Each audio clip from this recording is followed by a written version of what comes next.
Salut tout le monde et bienvenue à l'épisode numéro 10 de Port du casque obligatoire, le podcast qui vous parle de réalité virtuelle.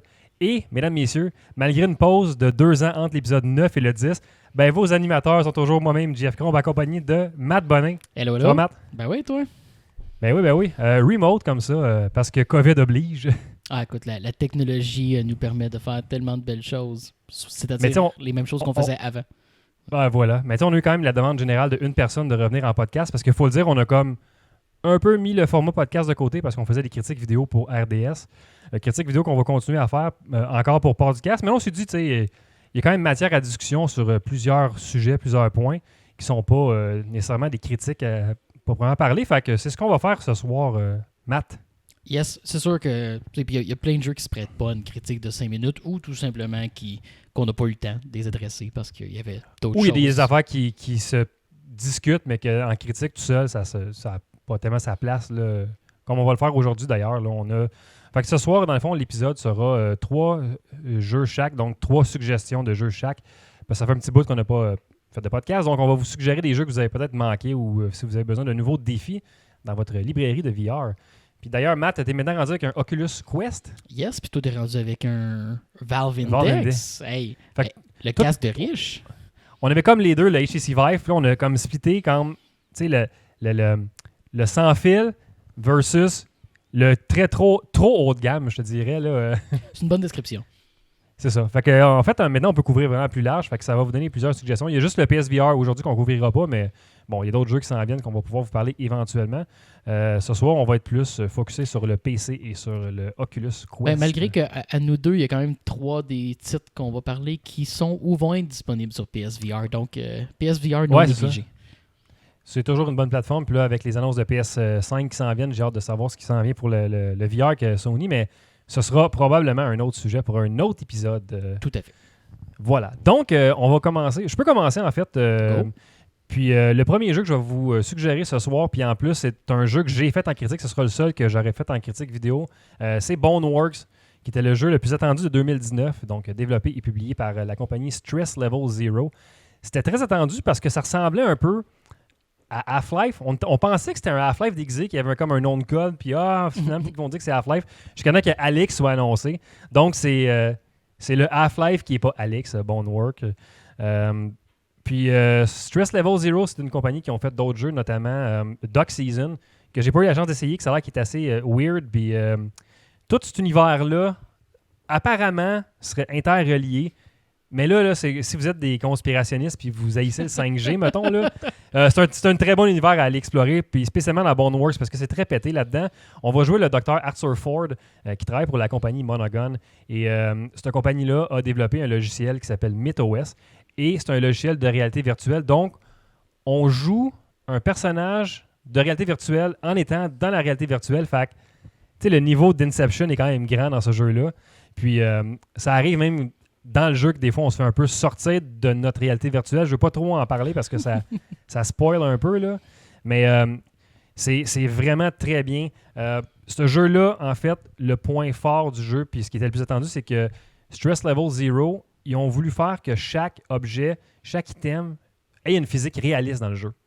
Puis ça vient impacter grandement le gameplay, puis ça vient impacter grandement le gunplay aussi, parce que c'est vraiment fantastique, là. En fait, pour ce qui est de la physique, ça fonctionne, là. Tout ce qui devrait être physiquement réaliste l'est. Des fois, ça va jouer en leur faveur, des fois, ça va jouer contre eux autres. Ça, on va en parler à l'épisode 11, parce qu'on va faire une discussion sur le réalisme par rapport à la convivialité. Fait que je ne vais pas trop entrer dans les détails là-dedans, mais non, c'est vraiment bien. Tu rentres dans Monogon, en fait, là, qui est dans le truc de MythOS, puis tout est vide, tout est comme arrêté, puis il y a juste eux autres, ils appellent ça des null bodies, fait que c'est des entités vides qui s'activent un peu comme des zombies. C'est contre ça qu'on va se battre dans le jeu. Mais en plus de ça, il va y avoir des genres de gardes sur des ballons qui vont se promener, puis il y a ce que je vais considérer comme des facehuggers, fait que des genres d'araignées qui te sortent d'en face. Donc, très stressant, très le fun. Comme je disais, le gunplay est vraiment incroyable. C'est Uncanny Valley. Là. On est proche de comme du réalisme un pour un, puis ça fait vraiment peur. Spécialement avec les Valve NX controllers. Là, je sais pas, Matt, si tu as eu la chance de les essayer, ceux-là. Pas encore. C'est nouveau le joystick, là, c'est nouveau contrôle-là, en fait, qui implémente le finger tracking. C'est vraiment très, très bien. Ils ont fait une très bonne job là-dessus. Puis c'est ça, c'est déconcertant de reloader ton gun avec une facilité. C'est un petit peu trop réaliste, là, la manière que je fais ça, puis la fluidité avec laquelle je le fais. Fait que c'est vraiment le fun. Puis comme je dis, étant donné que tout a une physique réaliste, tu peux rejouer les niveaux presque à l'infini en faisant à peu près n'importe quoi. Puis tu décides de sauter sur une caisse, puis le gameplay, l'après, tu vas le prendre la caisse, tu vas la lancer. L'autre d'après, tu vas te cacher dans la caisse. Tu fais vraiment ce que tu veux. Fait que c'est très bien. Puis en plus, eux autres, ils ont un bon replay value parce qu'il y a un mode arène, donc un mode que tu vas pouvoir aller juste te battre contre des ennemis à la fin du jeu. Puis tu as un mode sandbox aussi qui te permet de spawner des ennemis, des armes, n'importe quoi dans les niveaux. Il y a des armes de cachet, il y a toutes sortes d'affaires de cachet que tu peux ramasser puis avoir accès dans le sandbox par après. Fait que ça rajoute vraiment beaucoup de gameplay. C'est un 10-12 heures. Honnêtement, là, je le recommande. Là, je suis devenu papa là, comme à la fin 2019, puis début janvier, j'avais un très très nouveau-né, puis je me trouvais des 1 heure le soir entre le 1 heure et demie qui ne dormait pas pour aller jouer pour finir le jeu tellement j'étais accroché. Là. Non, c'est vraiment très très bien. Puis c'est très weird l'environnement. Puis il t'amène à une place vers la fin là, que j'en parlerai pas, mais genre stay tuned là, jusqu'à la fin parce que c'est. À un moment donné, ça flippe, t'es comme mon Dieu, je suis rendu dans quel jeu en ce moment là. Donc chapeau pour Stress Level Zero, vraiment un très bon jeu, très très bon jeu. Ouais, je peux donner un peu mes impressions là, sans aller évidemment aussi en profondeur que toi, mais je dirais que c'est un jeu qui récompense le temps que tu mets dedans parce qu'il te demande d'apprendre ses règles à lui sur la façon de jouer. Parce que dans le fond, c'est que c'est une physique simulée qu'eux autres ont faite. Donc, à l'intérieur du jeu, tu es dans un engin de physique. Fait qu'il faut que tu apprennes à jouer avec cette physique-là. Puis ton corps, physiquement aussi, interagit d'une façon spéciale parce que, tu sais, oui, tu es en VR, fait que tu contrôles ta tête, tes mains, mais ton corps physique puis tes jambes te suivent. Là. Fait que des fois, tu y penses pas puis tu as comme la jambe qui est accrochée dans un étagère qui traîne en arrière de toi pendant 10 minutes. Là. Ça m'arrive tout le temps. C'est des affaires qui arrivent à tous les jours. Là. Mais non, ça, je sais pas, toi, si tu as eu des problèmes, vu que tu jouais pas avec les Valve Index Controllers, tu avais les châssis Vive là, pour jouer à celui-là? Quand j'ai joué au début, c'était avec le Vive, puis le contrôle est mal adapté. C'est probablement les pires manettes. Après ça, je l'ai revisité avec les manettes d'Oculus. C'est beaucoup mieux. Là. Je n'irai pas jusqu'à dire que c'est parfait. Le jeu accepte un certain niveau d'imperfection dans les contrôles. Là. Ça vient avec, mais c'était beaucoup plus jouable. Donc, difficile à recommander avec les manettes du HTC Vive. Puis de ce que je comprends, eux autres, Stress Level Zero avait comme accès au dev kit. Là, ils étaient comme en contact avec Valve pendant que les autres développaient leur contrôleur. Fait que ça paraît dans le jeu que c'est fait pour ça aussi. Là. Mm-hmm. Ouais. Donc, c'est ça. Boneworks, vraiment à voir. Great. De mon côté, je vais commencer avec un exclusif de Oculus. En fait, c'est même un titre qui était disponible, si je ne me trompe pas, au lancement pour le Oculus Rift, avant même qu'il y ait des manettes motion tracked pour le Oculus Rift. Donc, on a ici, en fait, je présente The Climb, qui a été développé par Crytek. Et évidemment distribué par Oculus Studios, est un exclusif. Mais après la sortie du jeu, quand les manettes motion tracking sont devenues disponibles, ils ont rajouté les contrôles pour ça. Puis c'est dur à croire que ça n'a pas toujours été designé avec ça en tête. Bon, The Climb, en fait, est un jeu d'escalade. Donc, gros focus sur des environnements très, très beaux. Évidemment, plus sur la version PC que sur la version Oculus Quest, vu les limitations de la plateforme, mais néanmoins, quand même très, très immersif. Mais ce qui fait que c'est... On pourrait penser que, OK, c'est un jeu d'escalade, les mécaniques vont être, mets ta main où il y a une poignée, tiens-la, puis déplace-toi. Bon. Les principes de base qui rendent ça plus intéressant que juste, justement, clique sur la prochaine agrippe, c'est que quand on tient seulement une main, ça va affecter la stamina de la main qui est accrochée. Donc, on doit faire attention à la gestion de ça. On a la craie qui nous aide justement à avoir plus d'adhérence avec nos mains qu'on doit entretenir parce qu'elle s'en va à force de se déplacer. sur nos Faut mains. que tu mettes comme ta main dans ta poche pour aller chercher de la craie. Ça marche, En fait, il faut que tu libères ta main, puis tu vas tenir un bouton, puis secouer ta main. Comme si Ok, ça fait du sens, secouais ouais. le petit sac là, de craie que les j'aime ça Comme parler de si petit tu sac. mettais se mettait de la main dans la poche de craie. Là, voilà. C'est dit.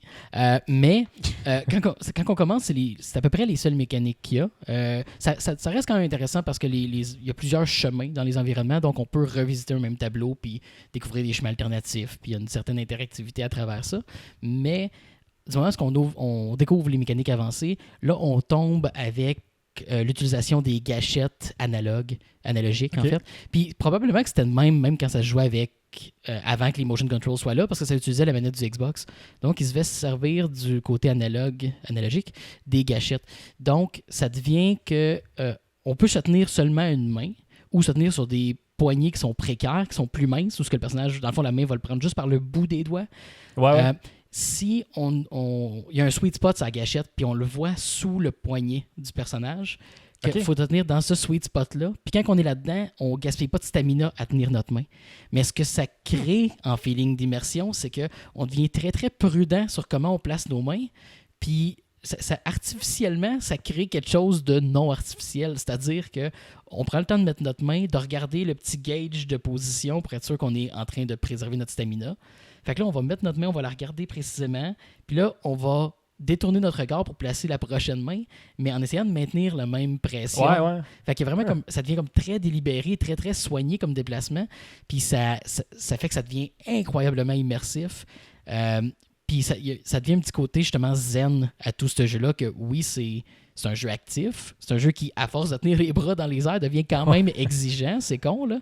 C'est sûr. Mais en même temps, c'est zen. Fait qu'il y a vraiment comme un bel équilibre qui en fait un jeu vraiment unique, puis que c'est le genre de choses qui peut juste exister en réalité virtuelle. Donc, le seul bémol que je dirais, en fait, c'est qu'il est quand même dispendieux. Je me trompe pas, c'est dans les 30 quelques dollars, là. Mais c'est quand même un des beaux landmarks des jeux sur Oculus. Mais là, tu parles de l'environnement. Ça veut dire que le jeu est comme photoréaliste ou il est... Pratiquement. Encore une fois, beaucoup plus sur Oculus, puis sur PC, là, donc avec Oculus Rift. Évidemment. Là, mais puis, en fait, c'est peut-être ça qui est perdu un peu sur le Quest. C'est qu'habituellement, quand on arrive au sommet des murs, des environnements qu'on a escaladés, on a des superbes vistas qu'on peut regarder. C'est un peu perdu sur le Quest. Donc, mais en général, oui, il y a vraiment comme une récompense en soi à voir les extrêmement beaux les paysages générés par le CryEngine. Cool. Excellent. Deuxième suggestion de mon côté, je vais y aller dans un jeu Escape Room. Donc, je vais vous parler de Abode 2. Il est développé et publié par Overflow. C'est la compagnie derrière Abode le premier et Conductor. Puis, Matt, je pense que tout comme moi, on avait énormément apprécié Abode, l'original, en fait. Et puis... Ah oui, tout à fait. Puis, en fait, il y a un autre titre de ce développeur-là qui est Star Shelter. Que je pense pas avoir mentionné ici, mais qui pourrait se mériter une recommandation facile dans un autre épisode. Fait que ce qu'on avait beaucoup aimé de Abode, l'original, en fait, c'est que c'était le jeu qui se rapprochait le plus d'une vraie escape room, dans le sens qu'on était vraiment pris dans une pièce. Puis souvent, les escape rooms VR vont pousser ça à une limite vraiment très haute, là, parce que tu peux faire n'importe quoi. Donc, tu peux faire une escape room dans l'espace, sous l'eau, whatever, expected to die dans des situations pas possibles. Celui-là est vraiment plus axé sur une escape room réaliste sans la limite de temps, mettons. Donc, c'était dans un appartement. Dans le 2, donc dans Abode 2, on va se ramasser, encore une fois, dans un appartement très, très interactif. Au niveau graphique, il y a une petite coche en haut. On voit qu'il y a un petit peu plus de budget. Donc, il faut inspecter l'appartement pour découvrir les secrets et restaurer l'électricité de la ville au complet. C'est vraiment très bien. Il y a une belle utilisation des mécaniques de VR là-dedans. Tout ce qui est motricité fine, ça marche tout le temps bien de manipuler des petits objets, ouvrir des portes, des affaires vraiment de base, mais bien intégrées. Puis tout ça dans un style film noir, un peu là, détective. Là, c'est vraiment, vraiment très bien. Puis comme dans le premier, tu peux te mettre une petite musique de fond quand tu trouves un tourne-disque. Fait que ça ajoute, tu peux toi-même gérer ta propre musique. Je ne veux pas trop en parler parce que je veux pas évidemment gâcher des punchs parce que c'est un escape room. Mais vous en avez pour un bon 2 heures selon moi là, à trouver votre chemin pour sortir de cet escape room-là. Donc, Abode 2, A-B-O-D-E, Abode 2. À voir. Si vous n'avez pas fait le premier d'ailleurs, faites le premier puis après ça, faites le 2. Là. Vraiment, vous ne serez pas déçus pour Abode. C'est des bons... en fait, le premier, c'est un très bon titre d'introduction à ce genre de gameplay-là.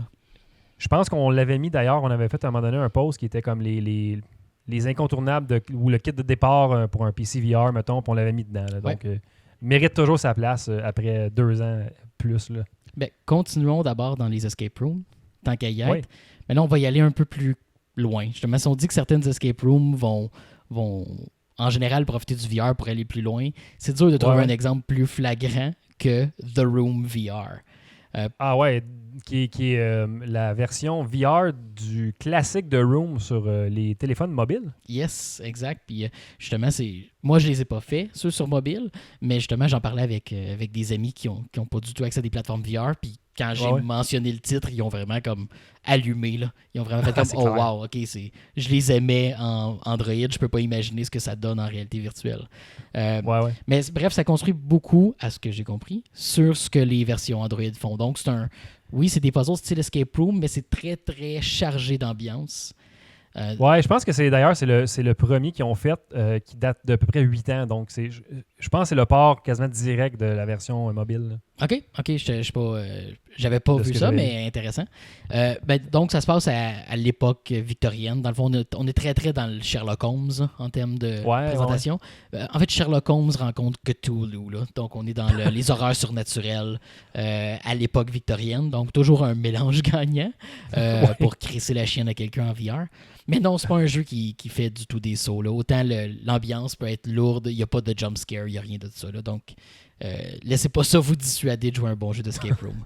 Mais ceci dit, on a envie, si je ne me trompe pas, c'est 5 pièces différentes à explorer. Il y en a des plus ou moins longues, là, on ne tombera pas dans les spoilers ici. Mais c'est intéressant parce que oui, on a des mécaniques d'escape room plus traditionnelles, mais on va avoir des mécaniques surnaturelles qui sont utilisées. On a une lentille qui nous permet de voir au travers des choses pour faire des puzzles plus typiques, plus des puzzles mécaniques comme on est habitué d'en voir dans d'autres styles de jeu, pas typique escape room. Ainsi qu'à un certain moment, sans trop spoiler rien, un pouvoir qui nous permet de devenir miniature pour interagir avec des puzzles qui sont des boîtes dans le fond pour rentrer à l'intérieur, et etc. Donc on joue avec l'échelle de grandeur à l'intérieur des puzzles. C'est tellement beau. Celui-là, même sur Oculus Quest, ne souffre très très peu de la présentation visuelle. Ils ont vraiment fait du très beau travail. Les environnements sont pratiquement photoréalistes. On a vraiment un produit ici qui est hyper impressionnant. Pour le premier titre VR de Fireproof Studios, on a vraiment, vraiment de code solide. Puis celui-là, par contre, contrairement à ma suggestion précédente, on n'est pas dans l'exclusivité Oculus, au contraire. Là. On est disponible sur PC VR, donc et Oculus et Steam. On est disponible sur Quest et on est disponible sur PlayStation VR. Donc, si vous nous écoutez, en fait, vous devriez être en mesure de jouer. Voilà. Si vous êtes minimalement fan d'Escape Room, allez-y, garochez-vous là-dessus. Vous ne serez pas déçus. Ouais, fait que je dirais qu'on a je dirais autour de 4 heures maximum. OK. C'est pas le moins cher. J'aurais aimé que ce soit un peu plus long. J'aurais pris au moins une pièce de plus. Mais c'est dur d'être déçu par la qualité de ce qui est offert. Et en termes de puzzle et narrativement. Excellent. Puis mon dernier jeu à moi, donc ma dernière suggestion sera The Walking Dead Saints and Sinners, un autre jeu qu'on attendait vraiment avec impatience. Oh yeah. Développé et publié par Skydance Interactive en partenariat avec Skybound, qui est la compagnie qui fait le comic book, parce que c'est un jeu qui se déroule dans l'univers du comic book de Walking Dead, mais pas dans... C'est un genre de side story de l'univers du comic book. Il y a un jeu qui s'en vient de Survios qui est Walking Dead Onslaught, qui lui sera basé sur la série télé de Walking Dead. Mais là, on est vraiment plus dans le comic. Et puis, c'est ça. Et je pense que c'est la première fois que Skybound s'associe avec une compagnie pour faire un jeu du comic book.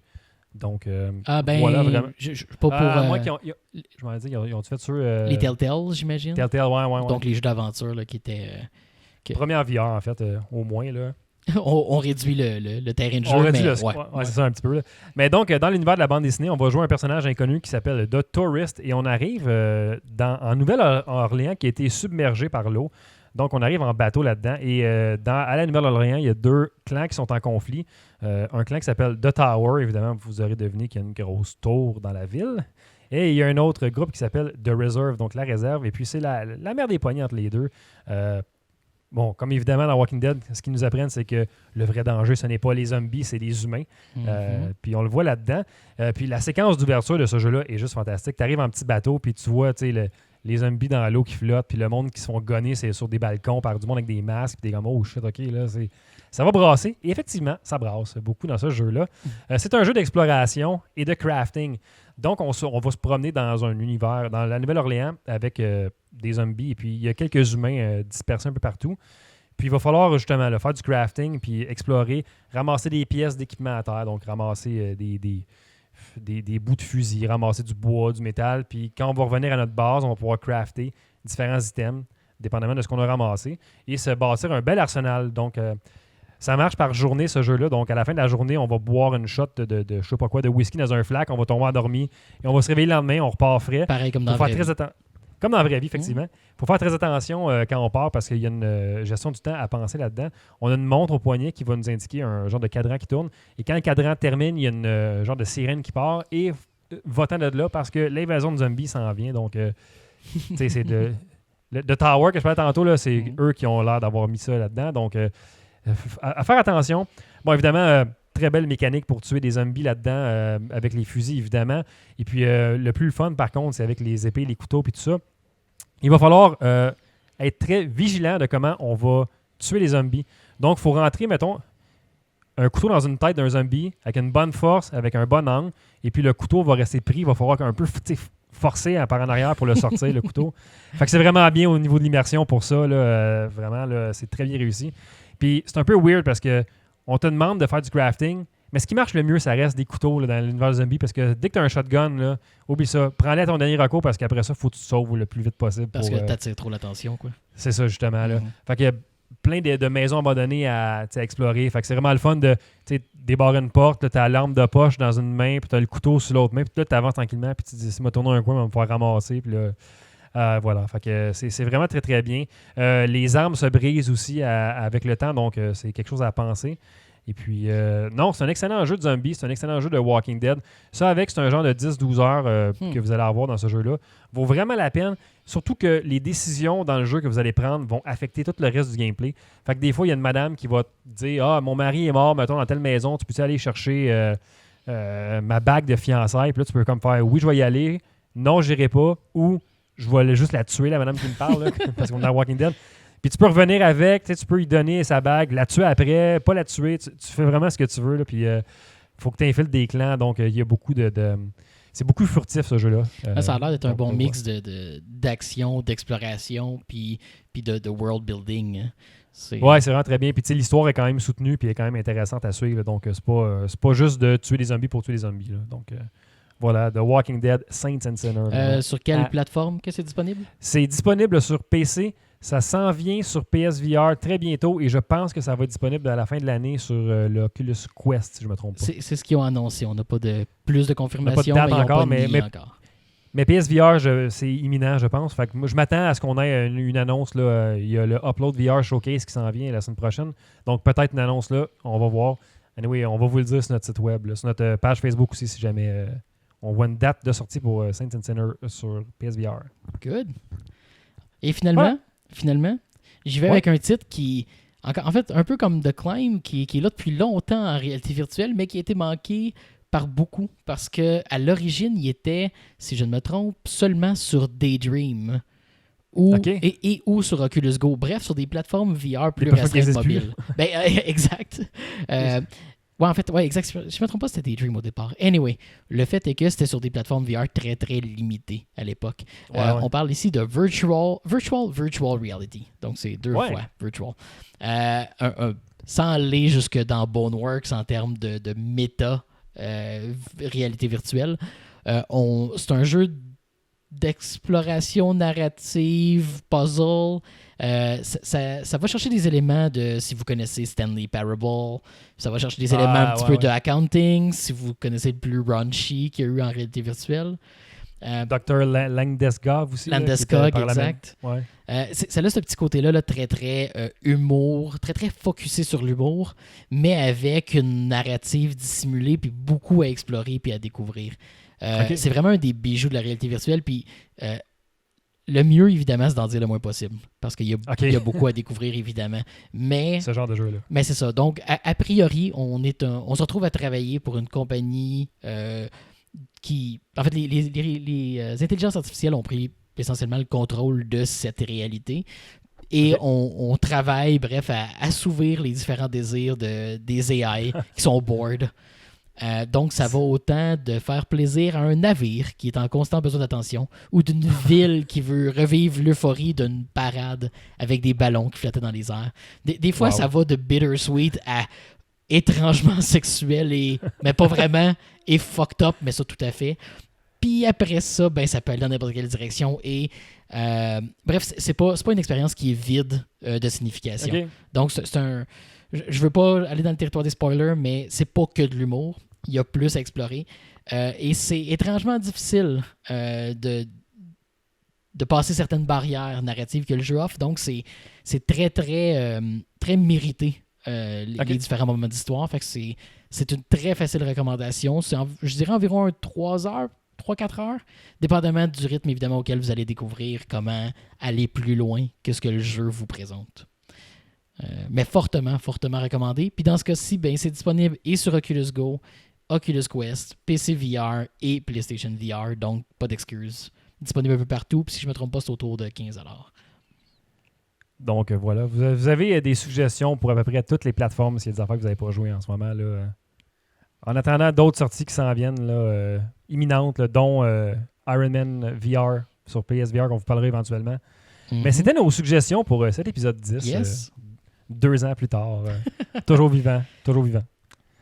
Donc voilà, c'est tout. Donc on va se revoir dans une semaine pour l'épisode 11 qu'on s'en va enregistrer nous autres tout de suite après. Donc on va faire une belle discussion. Donc on se dit à la prochaine. Bye tout le monde! Bye!